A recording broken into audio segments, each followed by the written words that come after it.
देखिए, आज के क्रमांक में हम आपको एक ऐसी विधि बताने वाले हैं। ये विधि आपके लिए बहुत ही अद्भुत रहेगी, क्योंकि इस विधि के अनुसार यदि आप अपने जीवन में कार्य करते हैं, किसी बड़े काम को जीवन में अंजाम देना चाहते हैं, तो इस विधि के द्वारा यदि आप उस कार्य को करते हैं, निसंदेह 100% आपका वो काम भी बनेगा और बहुत ही अच्छे उसके परिणाम भी आपको देखने के लिए अवश्य मिलेंगे। तो इसीलिए आज के क्रमांक में बने रहिएगा, क्रमांक को पूरा अवश्य सुनिएगा ताकि आपको ये विधि पूरी तरह से समझ में आ पाए। आइए प्रारंभ करते हैं आज के इस अद्भुत क्रमांक को। अपने व्यक्तिगत अनुभव से मैं आपको आज एक ऐसी विधि बताने वाला हूं कि यदि इस विधि के अनुसार आप कार्य करेंगे तो आपको इसके परिणाम 100% बहुत ही सटीक मिलेंगे।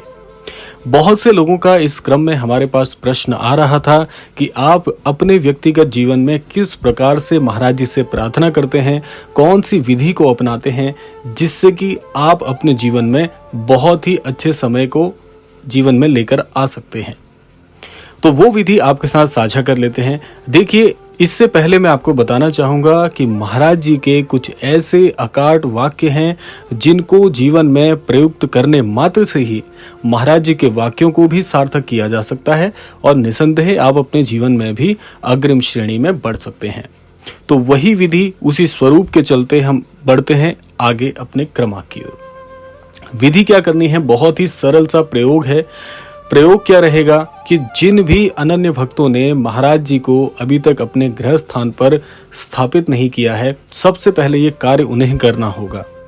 नए दर्शकों के लिए, नए अनन्य भक्तों के लिए एक बात इसमें जोड़ना चाहेंगे कि महाराज जी का कोई भी छवि चित्र आप अपने गृह स्थान में, जहां पर भी आपको लगता है कि सबसे पवित्र स्थान है, वहां पर महाराज जी को विराजित करिए सबसे पहले। और जिस प्रकार से आप अपने मंदिर स्थान में पूजा विधि विधान करते हैं अपने स्वरूप के चलते, उसी प्रकार से, उसी विधि से आपको महाराज जी को भी प्रतिदिन पूजा अर्पित करनी है। ये तो हो गया पहला कार्य। और जिन भी हमारे पुराने दर्शकों ने महाराज जी की स्थापना कर ली है अपने घर में, तो उन्हें ये विधि आगे कैसे करनी है उस पर चर्चा कर लेते हैं। देखिए, पूरे दिन में अपने व्यक्तिगत अनुभव से आपको बताऊं तो 2 बार पूरे दिन में मैं प्रार्थना करता हूं। आप भी ये कार्य कर सकते हैं। ये दोनों समय मैंने अपनी समय सारणी के अनुसार बनाए हुए हैं। पहला समय जब भी मैं अपने कार्यस्थल पर निकलता हूं तो उससे पहले स्नान आदि के बाद में पूजा विधि विधान करके निकलता हूं, तो इसलिए पहला समय प्रातः काल का हो गया। आप भी अपने अनुसार कर सकते हैं, लेकिन सबसे ज्यादा उपयुक्त समय आप पूछेंगे तो वो प्रातः काल ही होगा। दिन की शुरुआत यदि महाराज जी के आशीर्वाद से हो जाए, इससे अद्भुत कुछ भी नहीं हो सकता।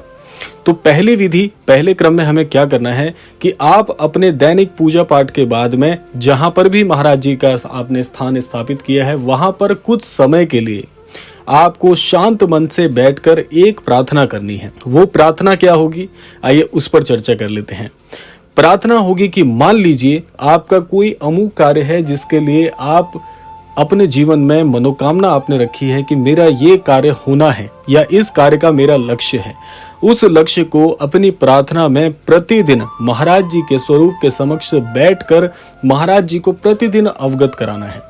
वैसे तो महाराज जी अंतर्यामी हैं, हर एक हृदय की बात जानते हैं, लेकिन प्रार्थनाएं करने से आपकी हर बात, आपकी हर कामना को बल मिलता है। और महाराज जी भी कहते हैं कि जो भी अनन्य भक्त हमारे छवि चित्र के सामने आकर हमसे प्रार्थना करता है, हमसे कोई भी बात कहता है, तो हम उस पर विचार करते हैं, हम उसे सुनते हैं और वो अनन्य भक्त हमें दिखाई देने लग जाता है।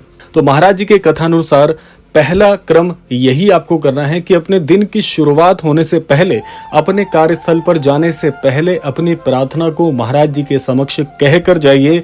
आप देखिएगा, आपके अन्यत्र दिनों के अपेक्षा जिस दिन आप प्रार्थना करके निकलेंगे या प्रतिदिन आज के बाद से आप प्रार्थना करके निकलेंगे, तो फर्क आपको स्वयं अनुभव होना प्रारंभ हो जाएगा। और यही मेरा व्यक्तिगत अनुभव भी है जो मैं आपके साथ साझा कर रहा हूं। जो विधि मैं व्यक्तिगत रूप से करता हूं वही आपको बता रहा हूं। तो पहला, आप ये समय निश्चित कर लीजिएगा। दूसरा, जैसे मैंने आपको बताया कि मैं व्यक्तिगत रूप से 2 बार ये विधि करता हूँ।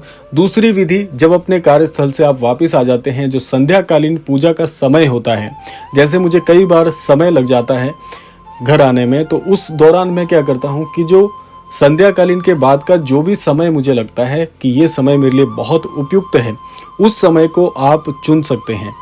मैंने अपने अनुसार इसका चुनाव किया है। आप यदि संध्या काल में उपलब्ध हैं तो संध्याकालीन पूजा का समय भी बहुत बहुत उपयुक्त होता है। उस दौरान आपको क्या करना है कि अपने मंदिर स्थान पर अपने इष्ट देवताओं की पूजा करने के पश्चात आपको यही विधि, यही प्रार्थना जिस प्रकार से आपने प्रारंभ में कही थी, यही प्रार्थना आपको संध्याकालीन में भी महाराज जी के समक्ष बैठकर अवश्य कहनी चाहिए। आप देखिएगा इतना परिवर्तन आपके जीवन में आ जाएगा। केवल ये छोटा सा उपाय, छोटी सी विधि करने से आप देखिएगा कि जिस प्रकार से आप जब प्रार्थना नहीं कर रहे थे, जब ये विधि आपने नहीं अपनाई थी, उन दिनों की अपेक्षा प्रार्थना वाले दिनों में आपका जो दिन है वो बहुत ही अच्छा गुजरेगा।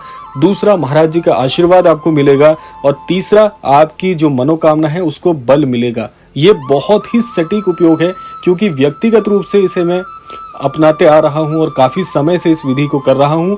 इससे मुझे लाभ मिला है, तो इसीलिए वही लाभ की जो विधि है वो आप सभी के साथ साझा कर रहा हूं।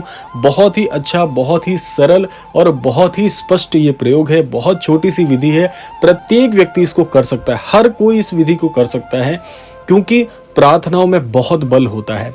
अब बहुत से लोगों का प्रश्न ये भी आता है कि आप प्रार्थना किस स्वरूप में कहते हैं। देखिए, मैं हर बार प्रार्थना के विषय में एक ही बात कहता हूं, प्रार्थनाएं हमेशा यदि अपने शब्दों में कही जाए तो उससे शक्तिशाली प्रभाव कुछ नहीं हो सकता। जिस प्रकार से मैं सरल सी प्रार्थना करता हूं कि हे महाराज जी, ये मेरी अमूक एक मनोकामना है जो मन में लिए मैं काफी समय से अपेक्षा कर रहा हूं कि मेरा ये अमूक कार्य बन जाए, तो आप मेरे इस अमूक कार्य को बनाने के लिए अपना आशीर्वाद और अपनी कृपा हमेशा मुझ पर बनाए रखिएगा ताकि मैं अपने लक्ष्य में सफल हो सकूं। ये बहुत सरल से अपने शब्दों में कही गई प्रार्थना है जो मैं महाराज जी से कहता हूं। कई बार इसमें कुछ और शब्द जोड़ देता हूं, तो ये कार्य आप भी अपने अनुसार कर सकते हैं। आप सभी बहुत ही बुद्धिजीवी जन हैं, तो आप अपनी प्रार्थनाएं यदि अपने शब्दों में कहें, बहुत बहुत लाभ आपको मिलेगा। कहने का आशय केवल इतना है कि प्रार्थनाएं करिए, बहुत बल होता है प्रार्थनाओं में। प्रार्थनाओं से व्यक्तिजन बहुत, अगर आप हमारा इतिहास उठा के देखें तो हमारे इतिहास में भी प्रार्थनाओं से बहुत लोगों ने इस पूरी सृष्टि को जीत लिया है। इसी प्रकार से आप भी अपने शब्दों में अपने हृदय की एक एक बात महाराज जी से कहिएगा, निश्चित तौर पर आपको लाभ मिलेगा और महाराज जी का आशीर्वाद भी हमेशा आपको कृतार्थ करता रहेगा। तो ये था आज का अद्भुत क्रमांक। आशा करते हैं क्रमांक आप सभी को अवश्य ही पसंद आया होगा। इसी कामना के साथ विदा लेने का समय भी आ गया है। विदा लेने से पूर्व समय है प्रार्थना का। यही प्रार्थना करना चाहूंगा कि श्री महाराज जी सभी को सन्मति और सद्बुद्धि की प्राप्ति कराएं, इस संपूर्ण सृष्टि का, इस संपूर्ण लोक का कल्याण हो। इसी कामना के साथ विदा लेते हैं, मिलते हैं अगले क्रमांक में। तब तक के लिए जय श्री राम, जय गुरुदेव, जय उत्तराखंड।